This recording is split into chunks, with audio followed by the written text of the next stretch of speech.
week, phase one. Can you give us a sense of phase two, what you hope to accomplish there, and will you be traveling to Beijing for that? Well, phase one is a big, big number. It's a big percentage of the deal. Some would say half, some would say a little less or a little more than half, but it's a tremendous percentage.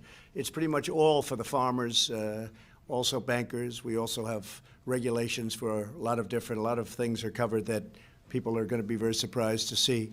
But it's a big chunk of it, and we'll start right away negotiating phase two. It'll take a little time. I think I might want to wait to finish it till after the election, because by doing that, I think we can actually make a little bit better deal, maybe a lot better deal. But phase one is a phenomenal deal. Could be up to $50 billion in farm product. So that's something that the most they ever did was $16 billion. So they go from $16 billion to up to $50 billion. So that's numerous times more than they were buying in the past. It's going to have a huge impact. And I see farm prices are going way up. I see corn has just had some big increases over the last little while. Cattle has been doing really well. And the farmers like me anyway. That's what I like about the farmers. But you know what I did do, and you know this better than anybody, they were targeted by China. You know, look, China's negotiating. I don't blame them. But they were targeted. They say, you know, the farmers like Trump, so we'll target the farmers, and they did. And the first year it was $12 billion, and I took $12 billion. I asked Sonny Perdue, Secretary of Agriculture, what do you think, Sonny? He said it's $12 billion. And I think that would have caused tremendous consternation. And they were hit for $12 billion, and I took $12 billion out of the tariffs. We had tens of billions of dollars left over. I gave it to the farmers. Next year was $16 billion. I took $16 billion out of the tariffs. I gave it to the farmers. So the farmers did pretty well, and now they're doing great, and prices are going up very substantially, and China's kicking in. China's already started to buy. Japan, the deal is done. They have been buying. It's a $40 billion deal. But the big question I have is whether or not the farmers will be able to supply that much, because it's much more than, it's the biggest contract ever signed. So I think it'll be great for the farmers, but also great for regulatory, great for banks, you know that, great for finance companies, really a lot. Then we're going to be covering the opening of China and various other things in phase two. And on impeachment, sir, would you support a deal for witnesses if that included testimony from Adam Schiff and Hunter Biden? Well, I'm going to leave it to the Senate, but I'd like to hear the whistleblower. I'd like to hear Shifty Schiff. I'd like to hear Hunter Biden and Joe Biden. You know, how does Hunter Biden with no experience whatsoever? Would anybody Sean, would you like the Hunter Biden job? He has no experience, making no money, and then all of a sudden she's making millions and millions of dollars. You take that. Would you leave the union for that? I think so. I'm not sure, Mr. President. I know so, but I'm not going to tell. No, I'd like to hear from Hunter Biden. I'd like to hear from, he's a corrupt politician, Adam Schiff. He's corrupt. He gave a sentence, you know, he never knew I was going to release the transcript. He gave a sentence that he made up. He made it up, and it was not what was said in the conversation. That's why I released the transcript. Got approval from Ukraine. We released the exact transcript, and it turned out to be totally different. These are corrupt politicians. The whole thing is a hoax. But I would like to hear Hunter Biden, Joe Biden, Adam, Shifty Schiff, and some others. The informer that never showed up. You know, once I released the transcript, you know what happened. The informer, he never showed up. And the second whistleblower, John, whatever happened to the second whistleblower? The second whistleblower disappeared. There probably was none, or maybe we know who the second whistleblower was. Maybe we do. But he never showed up. All of a sudden, they don't talk because they were really unexpectedly met with the actual conversation, the exact conversation. So, yeah, if we do that, I would like to have those people, plus others, testify, because it's the greatest hoax ever perpetrated on the United States government. This has gone on since the day I came down the escalator. This isn't just here. This isn't just the Ukraine hoax. This is the witch hunt. This is the whole thing with Russia. That turned out to be a total fabricated plot. The ones who are guilty are the Democrats, the DNC, and all of the dirty cops that were involved, that we caught. Yeah. Mr. President, I'm sure you saw Mike Lee's comments. Did your national security team really say that it would be wrong for Congress to debate military action on Iran? So here's what happened on that. I had calls from numerous senators and numerous congressmen and women saying it was the greatest presentation they've ever had. Mike and Rand Paul disagreed because they want information that honestly I think is very hard to get. It's okay if the military wants to give it, but they didn't want to give it. And it really had to do with sources and information that we had that really should remain at a very high level. Could we individually maybe give one or two of them some information? Possibly, if we can do that. I get along great with Mike Lee. I've never seen him like that. But other people have called and they've said it was the best presentation they've ever seen. And let me tell you what was the best. Forget about presentation, the result. We killed a man who killed many, many Americans and many, many people, thousands and thousands of people. And when I go over to Walter Reed and I meet these young, incredible folks, mostly, it just seems mostly men, but also women, where their legs are gone, their arms are gone. In some cases, both the legs and the arms are gone, and the face and the body is badly damaged. And frankly, 5 years ago, they couldn't have lived, and today they can live because of the wonders of medicine and the wonders of Walter Reed and the people over there, what the job they do, the medical doctors. But I will say this, we caught a total monster, and we took him out, and that should have happened a long time ago. We did it because they were looking to blow up our embassy. We also did it for other reasons that were very obvious. Somebody died. One of our military people died. People were badly wounded just a week before, and we did it. And we had a shot at him, and I took it, and that shot was pinpoint accurate, and that was the end of a monster. And that was the second attack. That was not, we didn't start it. They started by killing one of our people and wounding badly other of our people.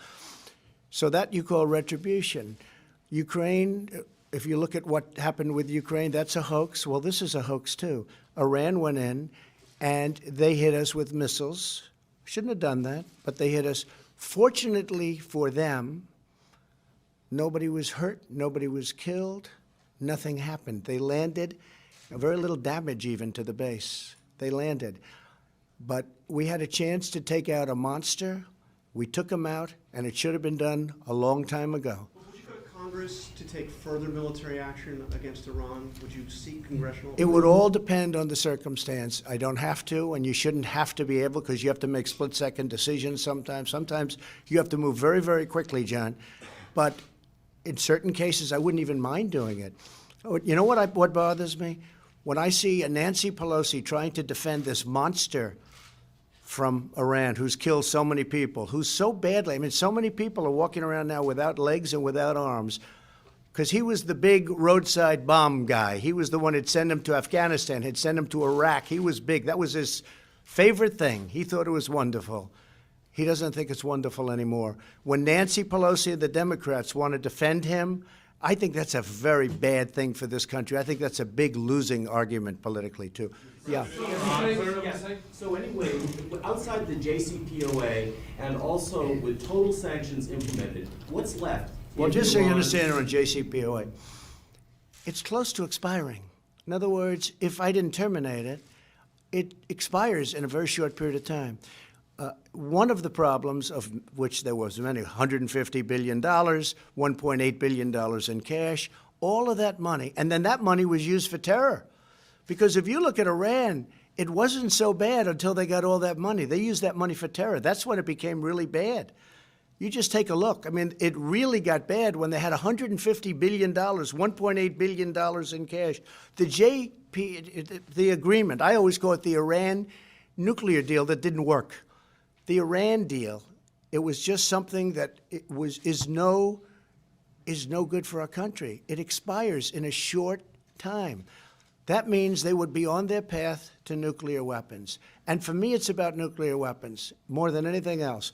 Iran cannot have a nuclear weapon. Iran will never have a nuclear weapon. They understand that. We have told them very strongly. Iran now is not wealthy like it was when President Obama handed them $150 billion. They're a much different country. We'll see whether or not they want to negotiate. Maybe they want to wait till after the election and negotiate with a weak Democrat, somebody like a Biden or a Pocahontas or Buttigieg or one of these characters. Okay, maybe they want to wait. But I think they're probably well off doing it now because if you look at the polls and if you look at what's going on, we're doing very well. They're losing a tremendous amount. They're getting hurt very badly by the sanctions. It all can end very quickly. But as to whether or not they want, that's up to them. Not up to me. It's totally up to them. They can straighten out their country. Iran right now is a mess. They can straighten out the economics of their country very, very quickly. Let's see whether or not they negotiate. The plane went down, Mr. President, Sanctions. When should we expect to see sanctions on Iran following the attack? Immediately. It's already been done. Yeah, we've increased them. They were very severe, but now it's increased substantially.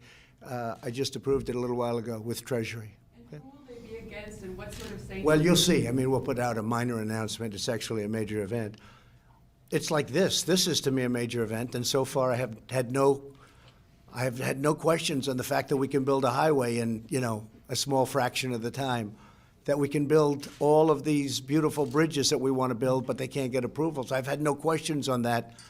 Are you shocked, Sean, when you hear that? No, I mean, Mr. President. honestly, they should be having some questions. Okay, yeah, John, go ahead. Mr. President, the plane that went down Yeah. from Iran, what Terrible. do you think happened to that plane?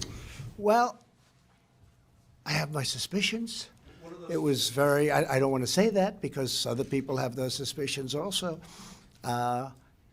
It's a tragic thing when I see that. It's a tragic thing.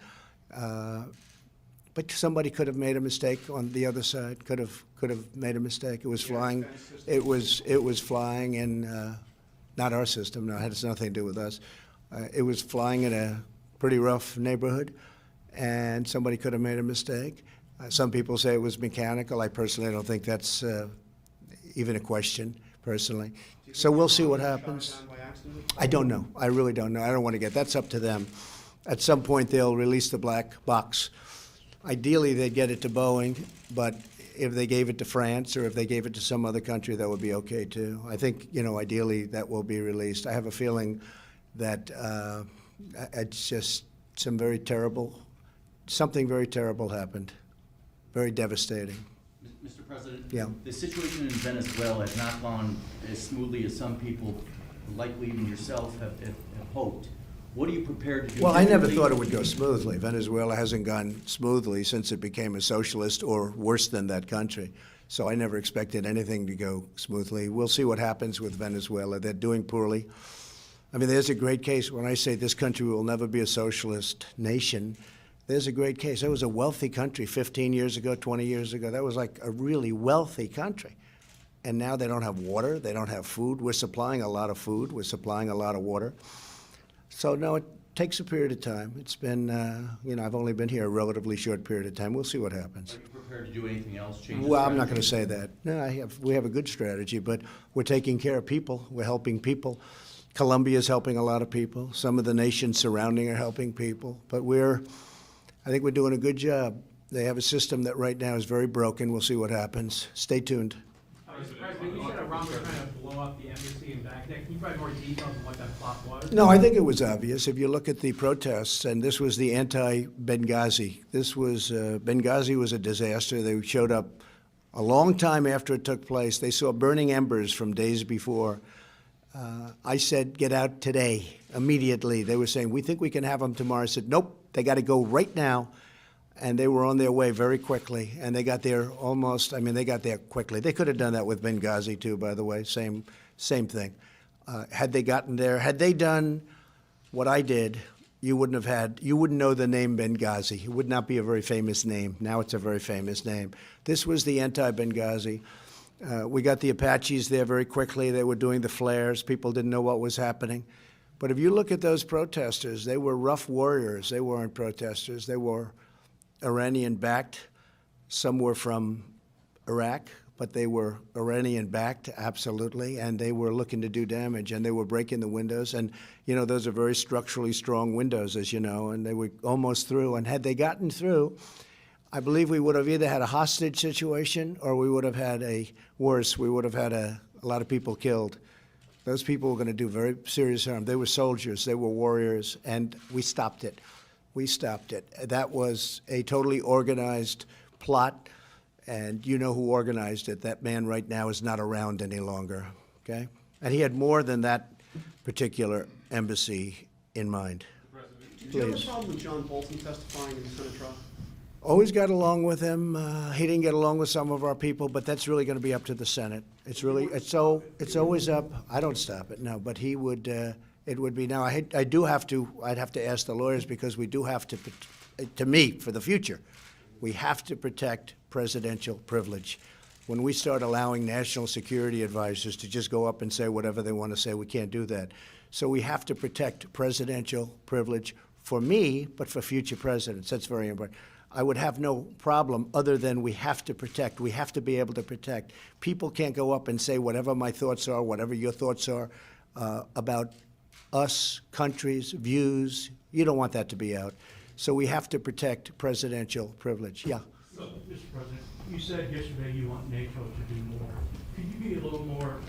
I did. I spoke. What you wanted? Right. I Have spoke you got to. any indication from them that? Yeah, I spoke to him yesterday. I spoke to Secretary General yesterday, and we had a great conversation. He was very, I think he was actually excited by it. And I actually had a name, NATO, right? And then you have ME, Middle East.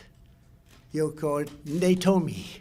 I said, what a beautiful name, NATOME. I'm good at names, right? USMCA, like the song, YMCA. Everybody, nobody could remember USMCA. I said, think of the song, YMCA. Now everybody says it. They don't remember the previous name of a bad deal, okay? Commonly known as NAFTA. No, if you add the two words Middle East at the end of it, because that's a big problem. That's a big source of problems. And NATOME, doesn't that work beautifully, John? Think of that. NATO plus me. And he's not getting it. He's not smiling. He used to smile. Before I ran, he was smiling. Now he's not smiling. So, you know what I'm talking about. More NATO personnel in the region? Is that Yeah, what you're as saying? opposed to us, to be honest with you, because this is an international problem. And we can come home, or largely come home, and use NATO. This is an international problem. We caught ISIS. We did Europe a big favor. We got 100% of the caliphate. We have thousands and thousands of ISIS fighters are killed, and thousands, tens of thousands are in prison right now. And Europe doesn't want them. It's not right. They want to go to France. They want to go to Germany. They want to go to UK. They want to go to these countries where they came from. That's their home. The U.S. is not their home. They want to go. It's not fair that we're holding these people and that other countries aren't taking, because we're bearing the cost. So I think that NATO should be expanded, and we should include the Middle East. Absolutely. And we pay for a big percentage of NATO. And by the way, if you look at and speak to Secretary General Stoltenberg, who's doing a terrific job, by the way, he will tell you that I raised $130 billion more than they were getting. It was going down from past administrations every single year. It was down to a very low number. I came in, I said, got to pay, folks, got to pay. We're working with you, we're protecting you, we're a part of this, you got to pay. We don't want to be the fools like we have been for so many years. So we raised $130 billion almost immediately. We had a meeting with all of the countries. I said, you got to pay. I mean, I can imagine they don't like me as much as Obama and other people, but I got to pay. We're protecting you, got to pay. We got $130 billion more, not 130 more. In fact, my biggest fan in the whole world is Secretary General Stoltenberg, because he can't believe it. And now he just announced $530 billion we've gotten under my watch. And so we're in great shape with that whole situation. And I think NATO should be helping us now with the Middle East. Having an international flavor there is good. Plus, you had a deal signed with many of these countries that are in NATO. So, you know, the economic deal with Iran. So I have actually said that I think the scope of NATO should be increased, and they should be looking for ISIS. Will help. But right now the burden's on us, and that's not been fair. But we've done a great job with ISIS. When I came in 3 years ago, ISIS was all over the place. It was a disaster. And now ISIS is, the caliphate, 100% of the caliphate is gone. 100%. And we have tens of thousands of prisoners. Well, we have them in prison. But they should be taken, and Europe should be helping with that burden. But I like the idea of NATO expanding their views. How much of your own money are you prepared to spend on your reelection? We're talking about today. Say it. Since the environment is something that is on the table here today, What is your position on global warming? Do you think it's a hoax? Do you think No, something no, needs to be not at done? all. Nothing's a hoax. Nothing's a hoax about that. It's a very serious subject. I want clean air. I want clean water. I want the cleanest air, want the cleanest water. The environment's very important to me. Somebody wrote a book that I'm an environmentalist, it actually called The Environmentalist, actually, before I did this. But they wrote a book. I'd like to get it. I have it in the other office. I'll bring it to my next news conference, perhaps. I'm sure you'll be thrilled to see it. I'm sure you'll report all about it. But, no, I'm a big believer in that word, the environment. I'm a big believer. But I want clean air, I want clean water, and I also want jobs, though. I don't want to close up our industry because somebody said, you know, you have to go with wind or you have to go with something else that's not going to be able to have the capacity to do what we have to do. We have the best employment numbers we've ever had. We have the best unemployment numbers we've ever had. So that's very important. All right, one more. Wilbur, how much of your own money are you prepared to spend on your re-election? I literally haven't even thought about it. I spent a lot on the first one, and I said I did the primaries, and obviously that came out to be very successful. And I have not thought about it. I will say this, because of the impeachment hoax, we're taking in numbers that nobody ever expected. You saw the kind of numbers we're reporting. We're blowing everybody away. Nobody's ever taken in the money that we're taking in from the public. And it's good because it's an investment they're making. They're making that investment. It's better than the big donors. We're taking in numbers that nobody has ever seen before, frankly. And it's a great thing. In 2016 by saying that you wouldn't take donor money. Well, I don't know. I put in a lot. Do you know the number that I put in? Do you know the number I put in for the primaries and for the first election? What, do you know that number? It's a big number. And I to this day say, I wonder if it mattered, because I never noticed myself getting any credit for that. I did. I spent a lot of my own money, tens of millions of dollars, times a lot. But I spent a lot of my own money. And I always asked the question, I said, I wonder if it was necessary, because I don't think anybody even knew that I was spending it. I'd mention it every once in a while, but I don't know. For instance, I give up my salary. It's $450,000, approximately $450,000 presidential salary. I give it up. It goes to, usually I give it to drugs. I give some to Elaine, sometimes for transportation. But every quarter, I think it's paid on a quarterly basis, I give up 100% of my salary that I make as president. I don't think anybody's written that story. You guys don't want to write that kind of a story, but that's okay with me. Listen, I'm going to Ohio. Some of you are coming with me, and we look forward to it. I want to congratulate all of you, because I think this is going to make a tremendous difference in your unions and for your workers and for your investments and for everything. This is going to be a fantastic thing. We'll bring numbers down from 20 years to less than 2. We'll bring them down from 10 years. I really think that you'll hit much less than 2, even for major projects. And I want to thank everybody for being here. It's a great honor. Thank you very much. Thank you. Thank you. Thank you very much.